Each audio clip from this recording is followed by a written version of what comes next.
Matahari pagi mulai merangkak naik di langit Surabaya, kota metropolitan terbesar kedua di Indonesia. Udara sudah dipenuhi bau knalpot kendaraan, suara klakson yang saling bersahutan, dan deru mesin motor yang berlalu lalang di tengah kemacetan. Di pinggir Jalan Basuki Rahmat, salah satu jalan utama di pusat kota, Bribtu Agus Santoso berdiri tegak di balik seragam polisinya yang rapi. Bribtu Agus adalah seorang polisi muda, kelahiran Sidoarjo, Jawa Timur. Dia dikenal keras kepala dan selalu ingin menunjukkan bahwa dirinya adalah penegak hukum yang tak kenal kompromi. Baginya, tidak ada ruang untuk toleransi bagi pelanggar aturan, apalagi di jalanan macet seperti ini. Wajahnya yang tegas dan sorot matanya yang dingin membuat banyak orang enggan berdebat dengannya. Namun, di balik sikap tegasnya, Bribtu Agus juga memiliki sifat arogan yang kadang membuatnya kurang disukai oleh masyarakat. Di sisi lain, ada Praka Aditya Nugroho, seorang anggota TNI AD yang berasal dari Blitar, sebuah kabupaten kecil di Jawa Timur yang terkenal sebagai tempat peristirahatan terakhir Bung Karno.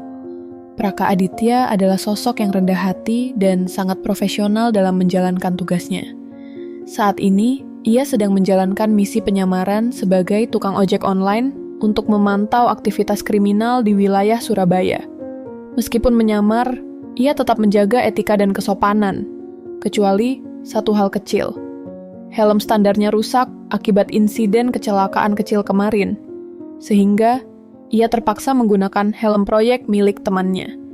Pada pagi itu, Praka Aditya sedang berhenti di lampu merah dekat Bundaran Waru, salah satu titik kemacetan terparah di Surabaya. Ia tampak santai, memperhatikan sekelilingnya sambil sesekali melihat layar ponselnya. Matanya yang teduh dan senyum tipisnya mencerminkan ketenangan yang jarang dimiliki oleh orang-orang di tengah hiruk-pikuk kota besar. Namun, suasana tenang itu tiba-tiba pecah saat Bribtu Agus mendekati motor Praka Aditya dengan langkah cepat. "Bapak ini, kenapa pakai helm project? Ini kan jalan raya, bukan lokasi project," bentak Bribtu Agus dengan nada tinggi, menggelegar di tengah keriuhan jalan raya. Praka Aditya tersadar dari lamunannya. Ia menoleh ke arah Bribtu Agus dan tersenyum tipis. Dengan logat Jawa Timuran yang kental, ia menjawab, "Niki helmku rusak, Pak. Boten enek pengganti, yan jaluk punya temen iki." Meskipun Praka Aditya menjawab dengan sopan, Bribtu Agus tidak peduli. Baginya, alasan apapun tidak bisa membenarkan pelanggaran aturan. Tanpa ragu, ia langsung mengeluarkan surat tilang dan berkata, "Kalau mau bekerja, patuhi aturan dulu, Pak." Praka Aditya hanya diam.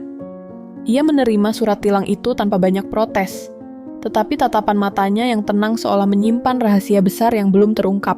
Setelah memberikan surat tilang kepada Praka Aditya, Bribtu Agus berdiri dengan tegas di samping motor hijau milik pria itu. Ia merasa puas karena berhasil menegakkan aturan. Setidaknya, begitulah yang ia pikirkan. Namun, ada sesuatu yang mengganjal dalam dirinya. Tatapan tenang Praka Aditya, meskipun tidak menyiratkan perlawanan, terasa seperti sebuah tantangan terselubung. "Simpan baik-baik surat tilang itu, Pak. Nanti bisa diselesaikan di kantor polisi," kata Bribtu Agus dengan nada tinggi, mencoba menutupi rasa tidak nyamannya. Praka Aditya hanya tersenyum tipis. "Niki wis tak simpen, Pak. Tapi mboten wonten salah yang jaluk dipikir maneh, apalagi yang duweni alasan sing jelas. Ini sudah saya simpan, Pak. Tapi kalau boleh dipikir lagi, apalagi jika memiliki alasan yang jelas." Bribtu Agus mendengus. Baginya, alasan helm rusak bukanlah pembenaran untuk melanggar aturan lalu lintas. Apalagi, pengendara motor ini tampak santai sekali, seolah-olah tidak peduli dengan teguran keras yang diberikan kepadanya. Namun, saat Praka Aditya membuka dompetnya untuk menunjukkan SIM dan STNK, Bribtu Agus secara tidak sengaja melihat kartu identitas militer yang tertinggal di dalam dompet tersebut. Matanya melebar saat membaca tulisan anggota TNI AD di kartu itu. Ada lambang bintang Garuda di sudut kanan atas kartu, serta nama lengkap dan pangkat Praka Aditya Nugroho tertera dengan jelas. "Anggota TNI," gumam Bribtu Agus pelan, suaranya hampir tak terdengar. Praka Aditya menoleh ke arahnya, senyumnya masih tersungging. "Ya, Pak. Gusti Allah ora sare. Boten usah nganti ngertian aku iki anggota TNI." "Ya, Pak. Tuhan tidak tidur. Tidak perlu sampai tahu bahwa saya ini anggota TNI. Kata-kata itu terdengar seperti sindiran halus. Tetapi Bribtu Agus tidak yakin apakah itu benar atau hanya imajinasinya. Ia mencoba bersikap profesional. Namun gelombang keraguan mulai menggerogoti keyakinannya. Apakah pria ini benar-benar anggota TNI? Ataukah hanya sekadar mengaku-aku? Setelah insiden di Bundaran Waru, Bribtu Agus kembali ke kantor polisi dengan perasaan gelisah. Ia tidak bisa menghilangkan bayangan tentang tatapan dingin Mayor TNI dan senyum tipis Praka Aditya. Di ruang kerjanya, ia duduk dengan kepala tertunduk, memikirkan apa yang harus dilakukan selanjutnya. Kenapa aku tidak cek dulu identitasnya? Gumam Bribtu Agus pada dirinya sendiri. Ia sadar bahwa kesalahannya kali ini bukan hanya masalah pelanggaran, lalu lintas biasa, tetapi juga mencerminkan kurangnya koordinasi antara kepolisian dan TNI. Namun, sebelum ia sempat memikirkan langkah berikutnya, telepon kantornya berdering. Panggilan itu berasal dari atasan langsungnya, Kompol Rahmat. Suara Kompol Rahmat terdengar tajam dan penuh tekanan. Bribtu Agus, ada laporan dari TNI AD soal insidenmu pagi ini. Kamu dipanggil untuk klarifikasi di markas mereka besok pagi, kata Kompol Rahmat tanpa basa-basi. Jantung Bribtu Agus berdegup kencang. Ia tahu bahwa ini adalah situasi yang sangat serius. Siap, Pak, jawabnya dengan suara gemetar. Setelah menutup telepon, Bribtu Agus merasa dunia semakin berat di pundaknya. Ia tidak hanya harus menghadapi kemarahan institusi militer, tetapi juga risiko hukuman disiplin dari kepolisian jika masalah ini menjadi viral. Keesokan harinya, Bribtu Agus dipanggil ke ruang rapat oleh Kompol Rahmat bersama beberapa petinggi lainnya. Ruangan itu dipenuhi dengan suasana tegang. Semua mata tertuju padanya saat ia masuk. Jelaskan kronologi kejadiannya, Bribtu Agus, kata Kompol Rahmat dengan nada tegas. Bribtu Agus menelan ludah sebelum mulai berbicara. Saya sedang bertugas di Jalan Basuki Rahmat, Pak. Saat itu saya melihat seorang pengendara motor menggunakan helm proyek. Saya langsung memberikan tilang karena melanggar aturan lalu lintas. Namun, setelah saya lihat kartu identitasnya, ternyata dia adalah anggota TNI.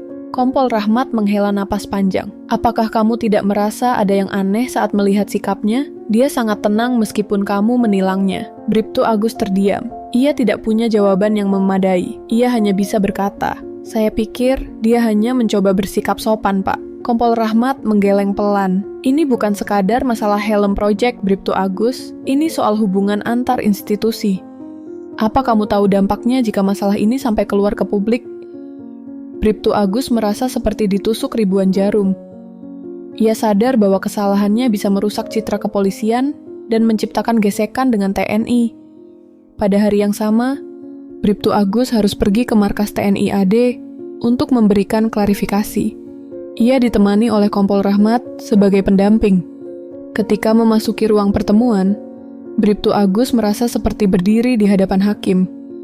Di dalam ruangan, ada beberapa perwira tinggi TNI, termasuk mayor yang ia temui kemarin. Mayor itu membuka pembicaraan dengan nada dingin. Pak Polisi, kami ingin mendengar penjelasan Anda secara langsung. Kenapa Anda begitu gegabah menilang salah satu anggota kami tanpa mengecek identitasnya terlebih dahulu? Bribtu Agus merasa lidahnya keluh. Ia hanya bisa menjawab dengan suara gemetar. Saya hanya berusaha menegakkan aturan, Pak. Saya tidak tahu bahwa beliau adalah anggota TNI. Seorang perwira senior lainnya menimpali, aturan memang penting, tapi bukan berarti Anda bisa bertindak tanpa mempertimbangkan konteks. Anggota kami sedang menjalankan misi penyamaran, dan tindakan Anda bisa membahayakan operasi tersebut. Bribtu Agus merasa malu dan tak berdaya. Ia hanya bisa menunduk, menerima teguran demi teguran dari para perwira TNI. Di tengah momen itu, Praka Aditya masuk ke ruangan.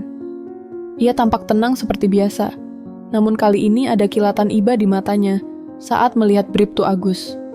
Komandan, izin bicara, kata Praka Aditya sopan. Silakan, jawab mayor itu. Saya rasa kesalahpahaman ini sudah cukup. Bapak Bribtu Agus telah belajar dari kesalahannya, dan saya yakin dia tidak akan mengulanginya lagi. ucap Praka Aditya dengan nada bijaksana. Para perwira saling berpandangan sejenak sebelum akhirnya mayor itu berkata, "Baiklah, kami akan menghentikan masalah ini di sini. Namun, ingat baik-baik Pak Polisi. Kedepannya, lebih hati-hati dalam bertindak." Bribtu Agus mengangguk cepat. "Terima kasih, Pak. Saya berjanji akan lebih berhati-hati." Beberapa jam setelah pertemuan di markas TNI, insiden ini bocor ke media sosial. Video singkat yang merekam Bribtu Agus menilang Praka Aditya tersebar luas, disertai narasi bahwa polisi telah menghina anggota TNI. Publik langsung ramai membicarakan insiden tersebut, dengan banyak yang mengkritik tindakan Bribtu Agus. Bribtu Agus merasa dunianya runtuh. Ia tidak hanya mendapat tekanan dari institusi, tetapi juga menjadi bahan perbincangan negatif di masyarakat. Di tengah badai kritik, Bribtu Agus memutuskan untuk mengambil cuti sementara. Ia merasa gagal sebagai polisi dan malu pada keluarganya. Namun, dalam momen-momen refleksi ini, ia mulai menyadari pentingnya empati dan kehati-hatian dalam bertindak. Melihat dampak besar dari insiden ini, Praka Aditya memutuskan untuk berbicara kepada media. Dengan tenang, ia menjelaskan bahwa kesalahpahaman ini adalah pelajaran bagi semua pihak, bukan alasan untuk saling menyalahkan. Pernyataannya yang bijaksana berhasil meredakan ketegangan publik. Sebagai langkah rekonsiliasi, Praka Aditya mengunjungi kantor polisi untuk bertemu Bribtu Agus. Dengan sikap rendah hati, ia mengajak Bribtu Agus berdialog. Mereka berbicara panjang tentang tanggung jawab, koordinasi antar institusi, dan pentingnya saling menghormati. Bribtu Agus merasa lega dan bersyukur atas pengertian Praka Aditya. Ia berjanji untuk menjadi polisi yang lebih baik ke depannya. Setelah pertemuan pribadi antara Bribtu Agus dan Praka Aditya, kedua institusi, Polri dan TNI, memutuskan untuk mengadakan pertemuan resmi guna memperbaiki hubungan mereka. Di bawah tekanan publik dan media, pimpinan Polri dan TNI sepakat untuk meningkatkan koordinasi dan saling pengertian di lapangan. Sebuah nota kesepahaman, MOU, ditandatangani, menekankan pentingnya komunikasi antar institusi dalam situasi apapun. Bribtu Agus hadir dalam acara tersebut sebagai perwakilan dari pihak polisi. Meskipun awalnya gugup, ia merasa lega ketika para perwira tinggi menyampaikan pidato tentang pentingnya belajar dari kesalahan tanpa saling menyalahkan. Untuk memperbaiki citranya di mata masyarakat, Bribtu Agus diberi tugas khusus oleh Kompol Rahmat, menjadi duta kampanye keselamatan lalu lintas di Surabaya. Ia diminta untuk berbicara kepada masyarakat tentang pentingnya aturan lalu lintas, namun juga pentingnya empati dan kehati-hatian dalam bertindak. Dalam salah satu sesi kampanye, Bribtu Agus berdiri di depan ratusan orang di sebuah alun-alun kota. Dengan suara yang lebih percaya diri, ia berkata, "Saya pernah membuat kesalahan besar karena kurang hati-hati. Saya ingin Anda semua belajar dari pengalaman saya, bahwa aturan harus ditegakkan, tetapi juga harus disertai dengan rasa hormat dan pengertian." Pesan ini disambut baik oleh masyarakat, dan perlahan-lahan citra Bribtu Agus mulai pulih. Praka Aditya mendapat penghargaan internal dari TNI atas profesionalismenya selama insiden ini.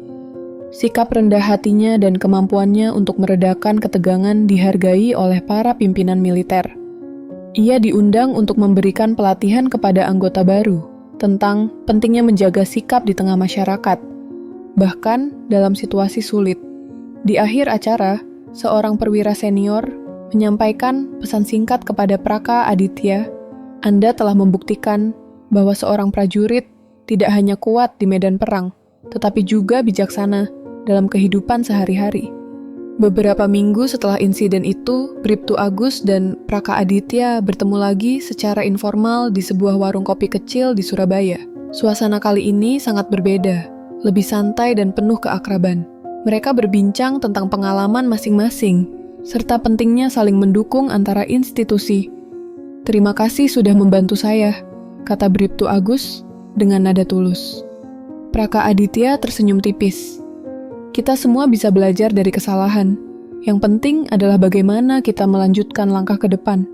Mereka berjabat tangan erat, menutup babak ini dengan harapan untuk masa depan yang lebih baik. Beberapa bulan setelah insiden itu, Bribtu Agus telah berubah secara signifikan. Ia tidak lagi menjadi polisi yang hanya fokus pada penegakan aturan tanpa mempertimbangkan konteks. Sebaliknya, ia menjadi sosok yang lebih bijaksana, sabar, dan penuh empati. Kampanye keselamatan lalu lintas yang dipimpinnya mendapatkan apresiasi luas dari masyarakat, dan ia bahkan diundang ke beberapa acara nasional sebagai pembicara tamu. Di sela-sela tugasnya, Bribtu Agus sering mengunjungi sekolah-sekolah untuk berbagi pengalaman tentang pentingnya tanggung jawab dan rasa hormat dalam kehidupan sehari-hari. Kesalahan adalah guru terbaik, katanya kepada para siswa. Yang penting adalah bagaimana kita belajar darinya. Sementara itu, Praka Aditya kembali ke tugas utamanya sebagai anggota TNI. Namun, pengalamannya selama insiden ini memberinya wawasan baru tentang pentingnya kerjasama antar institusi. Ia sering diminta untuk memberikan pelatihan kepada anggota baru tentang cara berinteraksi dengan masyarakat dan institusi lain, termasuk kepolisian. Meskipun kembali ke dunia militer yang keras, Praka Aditya tetap menjaga sikap rendah hatinya. Ia percaya bahwa kekuatan sejati bukan hanya terletak pada kemampuan fisik, tetapi juga pada kemampuan untuk memahami dan menghormati orang lain. Insiden ini menjadi titik balik bagi hubungan antara Polri dan TNI. Kedua institusi tersebut semakin memperkuat koordinasi mereka melalui berbagai program kolaboratif, seperti patroli bersama, pelatihan bersama, dan kampanye edukasi publik. Media pun memberitakan perubahan positif ini, sehingga citra kedua institusi di mata masyarakat semakin baik. Bribtu Agus dan Praka Aditya sering dijadikan contoh oleh pimpinan masing-masing institusi tentang pentingnya saling menghormati dan bekerja sama demi kepentingan bangsa. Cerita ini berakhir dengan adegan sederhana namun bermakna. Di sebuah sore yang cerah, Bribtu Agus dan Praka Aditya bertemu lagi di warung kopi yang sama. Mereka berbincang ringan tentang rencana masa depan masing-masing, serta harapan mereka untuk hubungan antara Polri dan TNI. Kalau ada masalah lagi, jangan langsung marah ya, kata Praka Aditya sambil tersenyum. Bribtu Agus tertawa kecil. Tentu saja tidak. Sekarang saya sudah belajar untuk lebih sabar. Mereka berpisah dengan jabat tangan erat, membawa pulang pelajaran berharga, bahwa kesalahan bisa menjadi awal dari perubahan besar jika disikapi dengan bijaksana.